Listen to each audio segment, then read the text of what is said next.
7ই March কিছু না। শেখ মুজিবুর রহমান তো 23 তারিখ পর্যন্ত আলোচনা করতেছিল। বিএলএফ কারো ডাকে মুক্তিযুদ্ধে যায়নি। আপনারা আমার নীতিহীন চরিত্রহীন করতে পারেন রাজনৈতিক দল, কিন্তু আমি দুইটা দলকেই জানি। এই আঙ্গুলের রক্ত কাটতে দিয়ে বিএলএফ এর মেম্বার হয়েছে।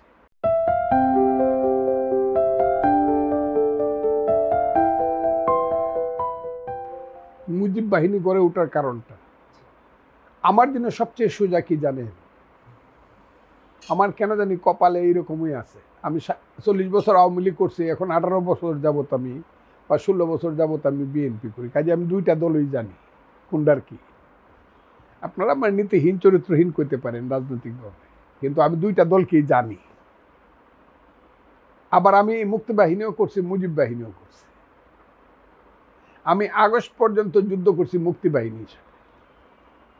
আমি তামাবিল জাফলমে আমার জীবনের মুক্তিযুদ্ধের প্রথম যুদ্ধ করি 12ই জুন। সেই যুদ্ধটা আমি মেজর মীর শৌকত আলীর নির্দেশে করছি। তখন আমি মুক্তি বাহিনী ছিলাম। একেবারে আগস্ট মাসের 8 তারিখ পর্যন্ত মুক্তি বাহিনী। আবার আগস্ট মাসের 9 তারিখে আমি চললাম হায়ার ট্রেনিংয়ে, চলে গেলাম হায়ার ট্রেনিং, পলিটিক্যাল ট্রেনিংয়ে দেরাদুনে, টান্ডুয়াতে, মুজিব বাহিনী training. This is not Mujib বাহিনী, এর নাম হইল BLF, Bangladesh Bengal liberation force. এটার মেম্বার কিন্তু আমি 71 সনে না, আমি 1969 সনের 14ই নভেম্বর এটার মেম্বার, বিএলএফ এর মেম্বার। এই আঙ্গুলের রক্ত কাটতে দিয়ে, অনামিকার রক্ত দিয়ে সিরাজুল আলম খানের কাছে আমি বিএলএফ এর মেম্বার হয়েছি। এবং বাংলাদেশে মুক্তিযুদ্ধের আগেই 71 সনের 26শে মার্চের আগেই যে 8000 মুক্তিযোদ্ধা শপথ করে মুক্তিযোদ্ধা হয়েছিল, আমি তার একজন। বিএলএফ, আমি বিএলএফ তখনই। বিএলএফ কারো ডাকে মুক্তিযুদ্ধে যায় নাই। প্রসেসে মুক্তিযুদ্ধ যখন আসছে, 7ই মার্চের বক্তৃতা পরে আমরা ট্রেনিং দেওয়া শুরু করছি। 7ই মার্চ রাত্রের বেলা 12টার সময় শাহজাহান সিরাজ আসলেন 32 নম্বর থেকে। আইসা বললেন, ফজলু এখন আর বসে রয়েছ কেন, কালকে চলে যাও, এখন মুক্তিযুদ্ধ শুরু হয়ে গেছে। এগুলো কইলে চোখের পানি আসে, এগুলো কোয়া যাবে না। দেশ এখন এমন জায়গাতে গেছে, কত কথা শুনতে হয়। 7ই মার্চ কিছু না, কত কথা শুনতে হয়। 7ই মার্চ শাহজাহান সিরাজ রাত্র 12টার সময় আমাকে বলে চলে যাও, আর এটা নিয়ে যাও। চুপে চাপে হাতে দিল কি কিছু পতাকা, যে এখনো তো মফস্বলে পতাকা গেছে না, এই পতাকা গিয়ে উড়ায় ফেল। সেই 8ই মার্চ উল্কা নামে একটা ট্রেন ছিল, চিটাগাং যেত, সেই ট্রেনে বৈরব গিয়া নামলাম। সেইখান থেকে কিশোরগঞ্জ গেলাম। 9ই মার্চ গিয়া কিশোরগঞ্জে রথকলার ময়দানে পতাকা তুললাম। এখন স্বাধীনতা দিবস পালন করা হয় 26শে মার্চ। তাইলে আমি 9ই মার্চ যেটা করছিলাম এটা ভুল করছিলাম? কথাটা খুব বুঝার চেষ্টা করেন, সেটা ভুল করে নাই। আজকেও এক রাজাকারের বাচ্চা জিজ্ঞাসা করছে, শেখ মুজিবুর রহমান তো 23 তারিখ পর্যন্ত আলোচনা করতেছিল পাকিস্তানের ক্ষমতা নেওয়ার জন্য। আরে বেটা, ভিয়েতনামে যুদ্ধ হয়েছে, প্যারিসে আলোচনা হয়েছে ভিয়েতনামের সঙ্গে আমেরিকার। এর অর্থ কি যে ভিয়েতনাম স্বাধীনতা যুদ্ধ বাদ দিয়ে দিছে? যুদ্ধের মধ্যে তো আলোচনা চলতে পারে, চলবে। এই যে ইসরায়েলের সঙ্গে গাজা উপত্যকায় যুদ্ধ হইতেছে, ওর সাথে হামাসের সঙ্গে, বা লেবাননের সঙ্গে যে যুদ্ধ হইতেছে, না আলোচনা চলতেছে না? আলোচনা চললেই বুঝি যুদ্ধ শেষ হয়ে গেল। এরা এমন, বা এই যাও ওটা অন্য জায়গা থেকে প্রসঙ্গ, ওখানে আমি যাব না। শুধু বলি, সেই 7ই মার্চের পর থেকে আমরা বিএলএফ এর মেম্বার হিসাবে ট্রেনিং দিলাম, অস্ত্র নিলাম, কত কিছু, এগুলো বলার দরকার নাই। যুদ্ধে গেলাম আমি 9ই আগস্ট হায়ার ট্রেনিংয়ে। এর আগে মুক্তিযোদ্ধা হিসাবে যুদ্ধ করছি কোথায় কোথায় আমি বলতে পারবো। তাহিরপুরে যুদ্ধ করছি, করিমগঞ্জে যুদ্ধ করছি, তারাইলে যুদ্ধ করছি, কটিয়াদির ব্রিজ ভাঙছি, গচিহাটা ব্রিজ ভাঙছি, আরও কত কিছু করছি। 8ই আগস্টের আগে কইরা আবার ইন্ডিয়াতে গেছি। গিয়া তখন আমার কাছে খবর আসছে হায়ার ট্রেনিংয়ে যাইতে হইব। সিরাজুল আলম খান চিঠি লেখছে, হায়ার ট্রেনিংয়ে যাইতে হইব মুজিব বাহিনী। আনন্দে মনটা ফুলে উঠল। হায়ার ট্রেনিং আবার কি, যুদ্ধ তো করতেই আছে। সেই হায়ার ট্রেনিংয়ে গেলাম, 40 দিন ট্রেনিং দিলাম, 5 সপ্তাহ, 40 দিন না 5 সপ্তাহ ট্রেনিং দিলাম। সেইখানে দেখলাম major general Sujan Singh Uban, major general Rao Malhotra, এই 4 নেতা, শেখ ফজলুল হক মনি, সিরাজুল আলম খান, আব্দুর রাজ্জাক তুফায়েলা, এরা দেখলাম পলিটিক্যাল লিডার হিসাবে আবির্ভূত মুক্তিযুদ্ধের।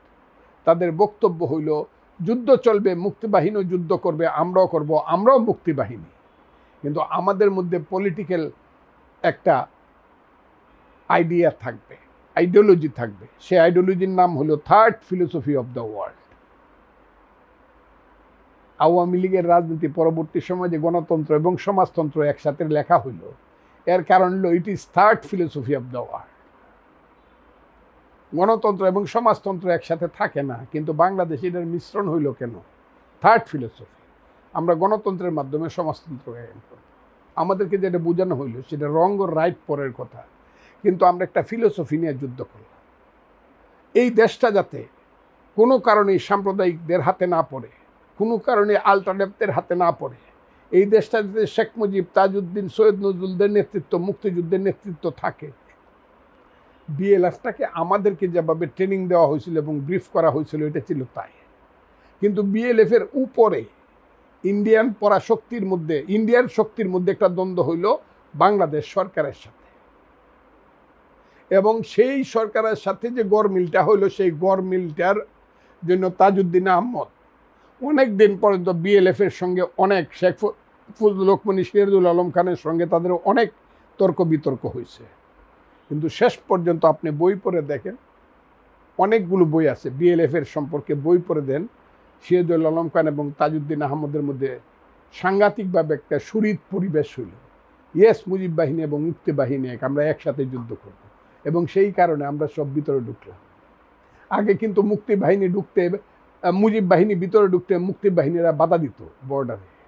পরে আমরা সব একসাথে হয়ে উঠলাম। আমি মুজিব বাহিনীর লিডার হিসাবে 1200 মুক্তি বাহিনীকে লিড করলাম। এটা সব এক হয়ে গেল, এবং সেই এক হওয়ার পরে যখন বঙ্গবন্ধু ফিরত আসলেন, মুজিবনগর সরকার যখন সৈয়দ নজরুল, তাজউদ্দিনের সরকার, 2 দলকেই মুক্তিযোদ্ধার সার্টিফিকেট দিল, এবং একই সার্টিফিকেট। কাজেই এটার মধ্যে যারা করে দ্বন্দ্ব সাংঘাতিক, বা প্রথম একটা ভুল বুঝাবুঝি ছিল, ইট ইজ নট কন্ট্রাডিকশন, একটা ভুল বুঝাবুঝি হয়ে গেছিল যে মুক্তি বাহিনী একদিকে হইতেছে উসমানীর নেতৃত্বে বা তাজউদ্দিন, সৈয়দ নজরুল সরকারের নেতৃত্বে, এখানে আবার 4 নেতার নেতৃত্বে কি আবার মুজিব বাহিনী হয়, এটা কি আলাদা কোনো বাহিনী কিনা। কিন্তু একটা পর্যায়ে আইসা জাতীয় এবং আন্তর্জাতিকভাবে একটা আন্ডারস্ট্যান্ডিং হলো যে দুইটাই মুক্তিযুদ্ধের পক্ষে যুদ্ধ করবে এবং সবাই মুক্তিযুদ্ধ। এটার মধ্যে আমি কোনো ডিফারেন্স দেখি না। যদি কেউ আমার সাথে তর্ক করতে চায়, জীবিত কেউ থাকে করতে পারে। আমি মনে করি ভালো মন্দ যত কিছুই হোক, একটা কথা আমি মনে করি, জাসদ এক সময় যারা চলে গেছিল স্বাধীনতার পরে 72 সনে জাসদ ছাত্রলীগ বা জাসদ যারা করছিল, এদের মধ্যে অনেক কঠিন মুক্তিযোদ্ধা আছে, অনেক দেশপ্রেমিক মুক্তিযোদ্ধা আছে, যেটা মুজিববাদী ছাত্রলীগের পরবর্তী সময় ছিল না। কিন্তু জাসদ ভুল পলিটিক্স করতে গিয়ে আমার ধারণা তারা সাকসেসফুল হতে পারে না এবং নষ্ট হয়েছে। কিন্তু তাদের মধ্যে স্বাধীনতার আগে কিন্তু একটা জিনিস আপনাকে কল্পনা করতে হবে, বঙ্গবন্ধুকে 2 ভাবে দেখতে হবে, বাংলাদেশকে 2 ভাগে দেখতে হবে। একটা হলো 1947 থেকে 1971, 26শে মার্চ। এইখানে Chhatra League, Awami League, Bangabandhu, Tajuddin Ahmad, Syed Nazrul undoubtedly absolute leader of the Bengali nation. কোনো তর্ক নাই, বিতর্ক নাই, সব তারা লিডার, এবং তাদের তেমন কোনো ভুল ত্রুটি নাই। কিন্তু স্বাধীনতার পরে মুক্তিযুদ্ধের যে সময়টা, তাজউদ্দিন আহমদের নেতৃত্বে, সৈয়দ নজরুলের নেতৃত্বে মুজিবনগর সরকার, এই মুক্তিযুদ্ধের সময় 9 মাস। কেন মুক্তিযুদ্ধ, কেন স্বাধীনতা সংগ্রাম? জমিটা আমার আগের থেকেই ছিল, সিএস রেকর্ডে আমি মালিক ছিলাম, RORS আমার নামেই ছিল, কিন্তু মাঠ পর্সা হয়ে গেছিল পাকিস্তানিদের, তারা দখল করছিল এসে। এই জমিটা মুক্ত করতে যখন গেছি 26শে মার্চ, তখন এটার নাম হয়েছে মুক্তির যুদ্ধ, আগেরটা স্বাধীনতা সংগ্রাম।